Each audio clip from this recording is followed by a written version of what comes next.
दोस्तों अगर आपको जानवर पसंद हैं तो ये वीडियो खास आप ही के लिए है, क्योंकि आज की इस वीडियो में हम आपको दिखाने वाले हैं कि मुख्तलिफ जानवरों के बच्चे दरअसल कैसे दिखाई देते हैं। तो इस वीडियो को लास्ट तक देखिएगा और वीडियो को लाइक करना न भूलिएगा।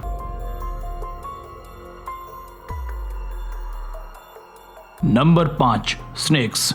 दोस्तों क्या सांपों के बच्चे वाकई क्यूट होते हैं? इस बात की तस्दीक करना खासा मुश्किल काम है, क्योंकि ज़्यादातर सांप पैदाइश के वक्त से ही ख़तरनाक और जहरीले होते हैं। ज़्यादातर सांप गर्मियों के महीनों में पैदा होते हैं, क्योंकि मौसम गर्मा में ही सांप अंडे देते हैं। औसत एक फीमेल सांप 10 से 17 अंडे एक सीज़न में देती है और सांप अपने अंडों में से 18 से 19 दिनों तक बाहर आ जाते हैं। जब ये बाहर आते हैं तो खासे छोटे होते हैं, यानी इनकी औसत लंबाई 40 सेंटीमीटर तक होती है, यानी इनके क्यूट होने की कोई गारंटी नहीं ले सकता।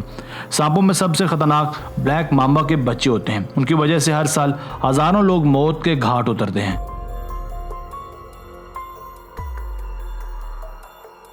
Number 4, hippos. दोस्तों क्या आपने कभी चिड़ियाघर में हिप्पोस देखे हैं?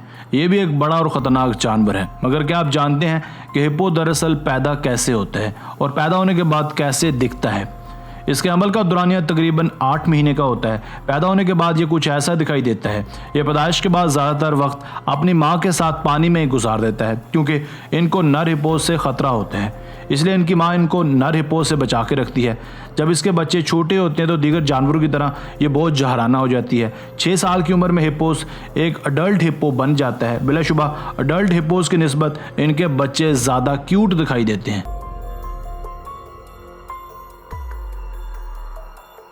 Number 3, bats. दोस्तों वैसे तो चमगादड़ें हमें ज़्यादा अच्छी नहीं लगती, मगर आज की इस वीडियो में हम ये भी बात करेंगे कि ये भद्दा सा जानवर दरअसल कैसे जन्म लेता है।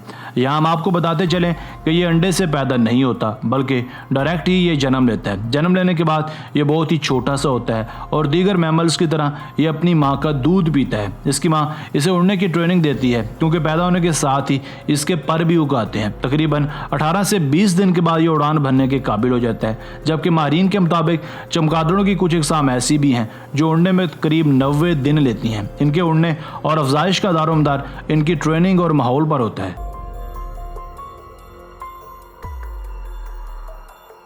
नंबर 2, क्रोकोडाइल्स और एलिगेटर्स। दोस्तों अब बारी है दुनिया के सबसे ज़्यादा खूनखार रेप्टाइल यानी मगरमच्छ की। इंसानों में नर या मादा की पैदाइश का दारोमदार दरअसल क्रोमोसोम्स पर होता है, मगर एलिगेटर्स में ऐसा नहीं होता। इनमें नर या मादा का दारोमदार दरअसल आसपास के माहौल या दर्जा हरारत में होता है। ये जहाँ अपने अंडे रखता है, अगर वहाँ का दर्जा हरारत 33 डिग्री सेल्सियस से ज़्यादा हो तो मेल एलिगेटर्स का जन्म होता है।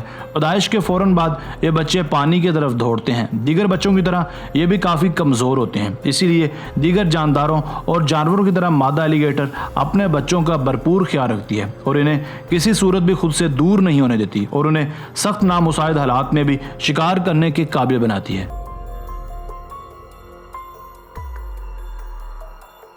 Number 1, elephants. दोस्तों हाथी दुनिया का सबसे बड़ा जानवर तो है ही, ये सभी जानते हैं, मगर हमारे दिलों में हमेशा से ये हसरत रही है कि इनके बच्चे कैसे दिखते होते हैं।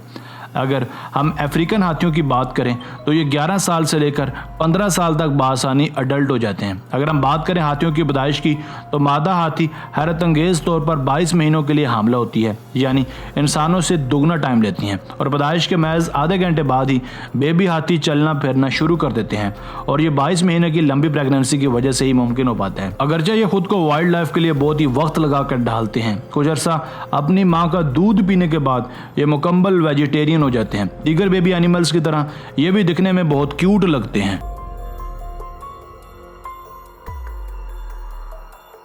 दोस्तों आज की वीडियो बस यहीं तक थी। उम्मीद है आपको पसंद आई होगी। अपनी राय का इजहार कमेंट सेक्शन में लाजमी कीजिएगा।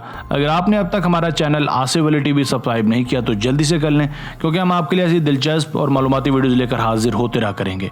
मिलते हैं एक नई और दिलचस्प वीडियो के साथ। अपना बहुत सारा ख्याल रखिएगा। अल्लाह निगहबान।